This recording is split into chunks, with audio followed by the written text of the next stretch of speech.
The first testimony I'd like to tell you about is about a rocking chair that sat on my porch of my grandfather's house in Aflax, Kentucky. I remember as a child going to my grandfather's house, and this rocking chair sat on a big wraparound porch. Now, this rocking chair belonged to my great-grandfather, who was born in 1865. His name was Ulysses Grant Burke. This was my grandmother's father. My grandfather would sit in this rocking chair, and as he sat in this rocking chair, he would read his Bible. But what so amazed me is that my grandfather, great-grandfather, was blind, but he would sit and read his Bible, and I would be so amazed at that.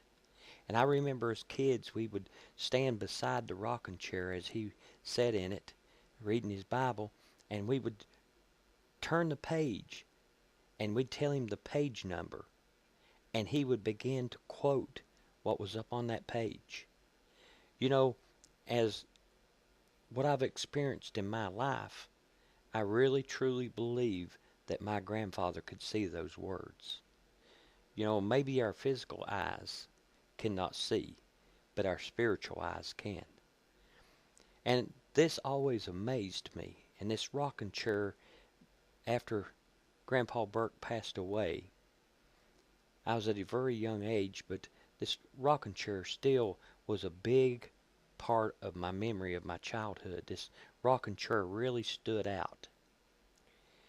Well, in 1977, there was a very large flood in this area, and it washed away this rocking chair.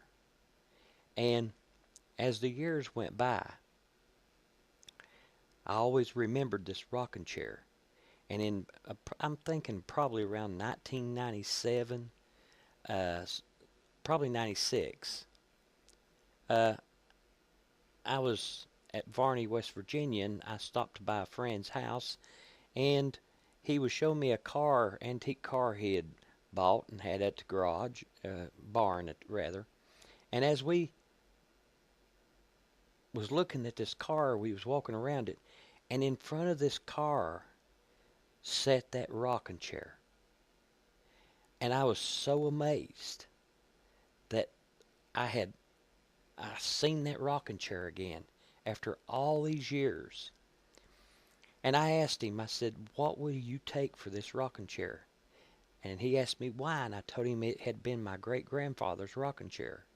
And he told me to just go ahead and take it because somebody had found it in the flood and just gave it to him.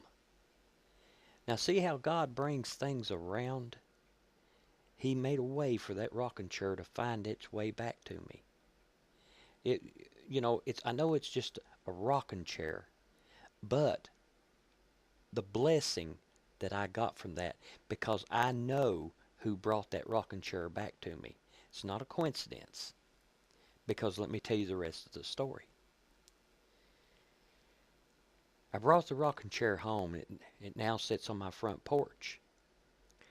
A few years back, my father-in-law was sick. My wife went to Michigan to take care of him, and he decided to come home with her and live with us for a while. And when he came here, I noticed he always sat in that rocking chair, and he began to read his Bible sitting in that rocking chair. And as me and my father-in-law would sit on that porch, and he would read his Bible, and I'd see him applying the things in the Bible to his life. Now that's the most important part. We can read the Bible, we can study the Bible, but if we don't apply it to our life, it doesn't mean anything.